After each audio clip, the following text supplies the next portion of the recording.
Myslíš si, že dokážeš ustať ten tlak médií? No, ten tlak médií je zatiaľ až veľmi pozitívny. Dúfam, že sa to nejak veľmi nezmení, ale nie som naivná, takže verím, že budú nejaké články, ktoré ma veľmi nahnevajú.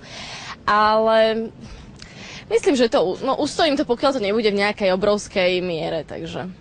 Čo by si nechcela, aby sa o tebe národ dozvedel? To si sa ma už pýtala. Ja neviem, no tak nech sa dozvie hocičo, nemám také, čo by som mala skrývať, takže v pohode. Ak mi neotvoria index, nepozrú na známky, tak v pohode.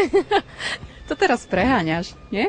Nie, a čo? Ty si dobrá študentka, nie? Ja aj tak, no tak nie som samáčka, tam určite nemám. A tým, že som nemala toľko času, tak tam nájdeme aj ječka.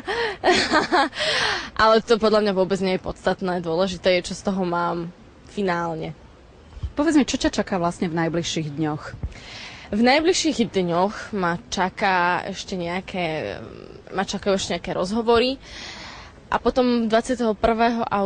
septembra máme ďalšie natáčanie na Zvolenskom zámku. Čo všetko ešte predtým musíš stihnúť, absolvovať? Zápis do školy. Škola mi začne 22.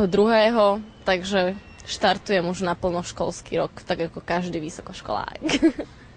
Čomu sa chceš venovať v budúcnosti? Nie, že by som tým chcela naznačiť, že s moderovaním skončíš, ale máš aj nejaké iné ciele a ambície? Určite je môjim cieľom skončiť školu. No vždy sa to točí, celý môj život sa teraz točí okolo školy, pretože som študent a musím sa aj venovať. Idem do bakalárskeho ročníka, takže budem makať na tom. No ale ja zatiaľ nerozmýšľam na tým moderovaním, beriem tak brigádne, no čo mám povedať.